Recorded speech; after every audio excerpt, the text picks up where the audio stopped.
Hey, my friends. Today I'm going to do a quick dive into how we navigate food when you have food insecurity. Whenever I talk about food and I speak about the ways you can control essentially how food affects your body, I'll often get a response only on the internet, by the way, where someone will say, well, this isn't fair. There are people that have food insecurity. There are people who live in food deserts, so on and so forth. To which I completely understand where it's coming from. Yet, I think it's an unconscious way that we can perpetuate a really disempowering story because I have had food insecurity many times.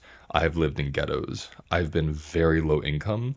I've lived in neighborhoods where the only place you can get food is a corner store or a bodega, which, if you've never lived in a place and experienced that, it's like a gas station, essentially. So the only food you can really eat are things that are prepackaged, processed, usually very high in sugar, and there's not a ton of options.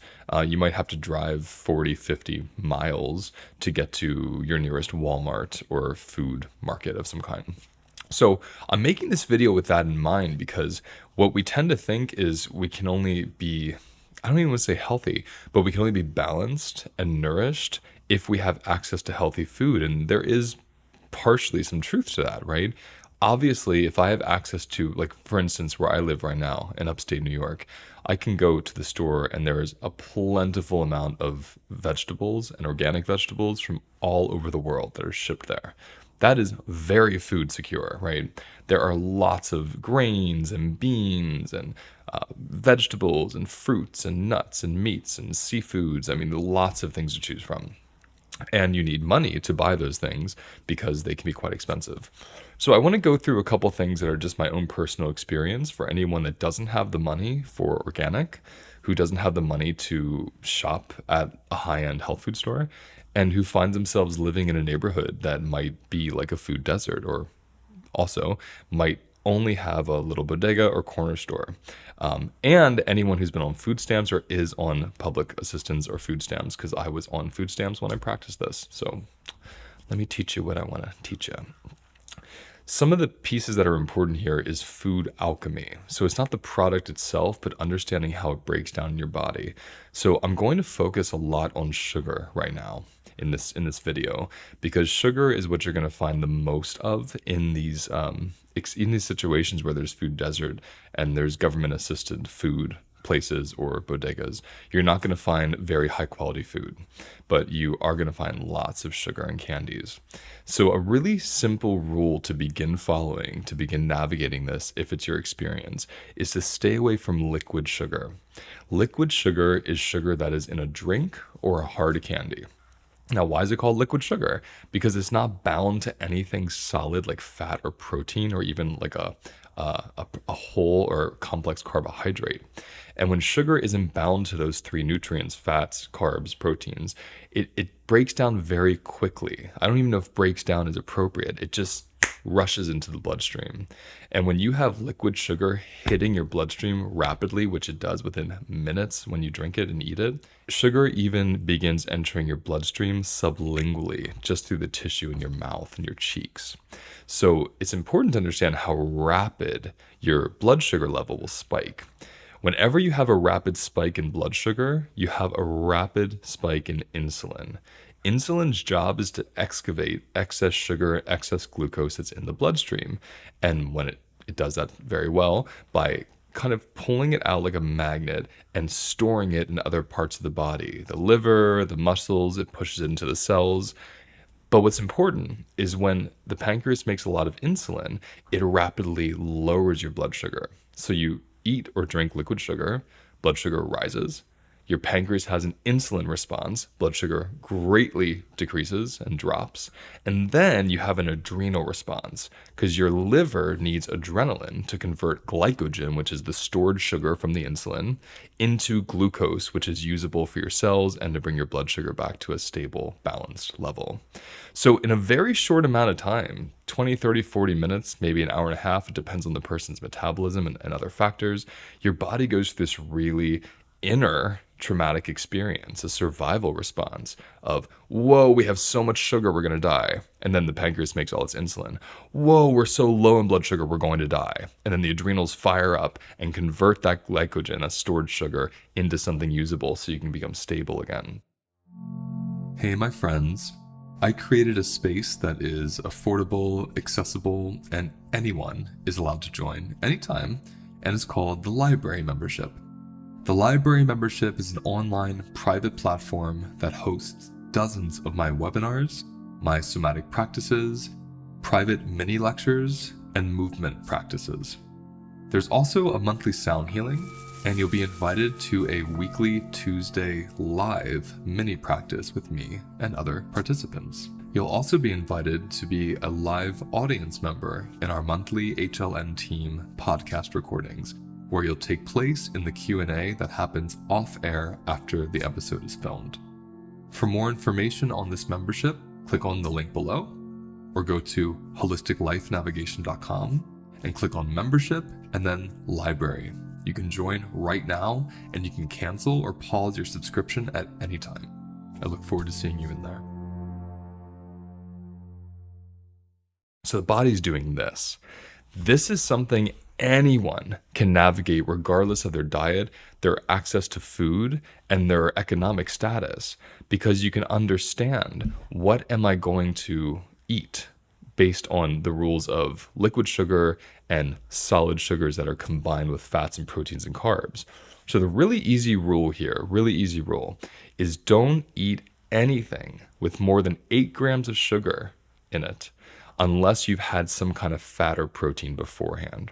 So I'm going to imagine myself in a corner store. I worked in a corner store. I stocked the shelves, so I know the products pretty well.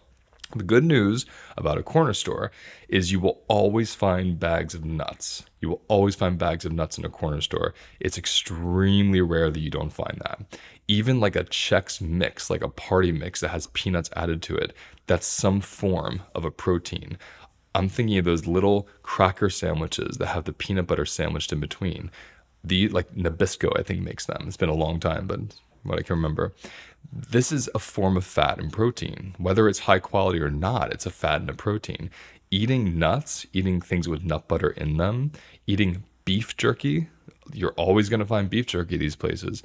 These are high amounts of protein and fat, especially the beef jerky. That's then going to stabilize blood sugar levels when you eat something more processed. So let's say you're in the store and you see a bag of cookies and you look on the back and it says 1 serving is 6 cookies. And in 6 cookies, you get 20 grams of sugar, right? So think about the 8-gram rule. Whenever you go above 8 grams, you have that spike in blood sugar levels. Your body really can't handle more than 8 grams per serving, or you'll have that whole sequence I talked about with insulin and adrenaline. So if you're looking on the back of that, based on what the serving is, eat enough of it so it's under 8 grams. And if you're going to go over that, have protein or fat first. Have nuts, have beef jerky, have some kind of there's often sandwiches, even microwavable sandwiches and breakfast sandwiches and burgers and kind of things you can buy. Hot dogs, which are on the roller machines. Have something that's fat and protein before you have the sugar. This is going to decrease the amount of stress your body experiences from that rapid increase of sugar and the rapid decrease based on the insulin response, right? So rapid increase of sugar from the liquid sugar or just a high sugar meal, and then a rapid decrease of blood sugar from the huge amount of insulin that gets created, and then a big stimulation in stress hormones, adrenaline, to convert that stored sugar from the insulin into blood glucose. That's important because even though sugar isn't ideal for the body, when you eat it after you have a high protein or a high fat meal, it slowly releases from your stomach into your blood. It doesn't just pour in there. So if you can stick to the 8 gram or less rule, and especially have it after a fat or protein, you're going to have much more stable blood sugar levels, and stable blood sugar levels mean less stress hormone production. That's very important. When I say things like you can't control the world around you, because you cannot, but you do have some say about what enters your body, this is what I'm talking about. And it bypasses, again, any economic class. It's about understanding nutrition. It's not about your economic situation. Does that make it easier? Yes. But even in an ideal economic situation, the majority of people don't understand nutrition and they don't take care of their bodies any better than someone in poverty or on food stamps. Again, I know this because I've lived like that for years, and I've had many clients that were in low income neighborhoods living on food stamps that I had to create very specific meal plans for based on their budget. I remember for myself, I had a $200 a month budget for food. So I had $50 a week I could spend. I had a very boring, bland, simple diet, but it was all I could afford, and it kept me very balanced in my 20s when I was going through a lot of potentially stressful experiences. So understanding the biochemistry of nutrition and how certain nutrients can turn on your stress hormones, super, super important. To learn more about this way of navigating food somatically, click on the link in my episode details and it will take you to a webinar I did a little while ago. It's $35. You'll own it for life. And it's going to teach you so much about nutrition and somatics and the nervous system and your adrenals. And I essentially have put foods into 3 categories: the stimulants, the depressants, and the balancers. And I go into explaining how these different food groups affect the body and how to start navigating it. And again, what I love about this model I've created is it's not based in economics. It's not about organics. It's not about superfoods. It's not about supplements. It's about learning how different food nutrients break down in your body and then result in excess stress hormones, which makes you more panicked, stressed, hopeless, sad, mentally unstable, you name it.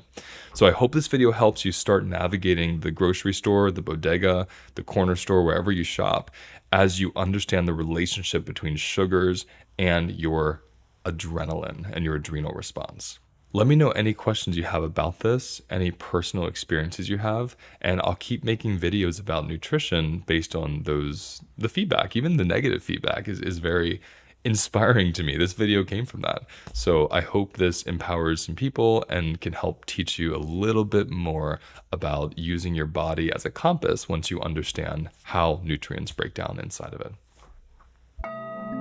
Thank you for watching today's episode. Please like and subscribe if you found it useful, and let me know in the comments what you want me to cover next.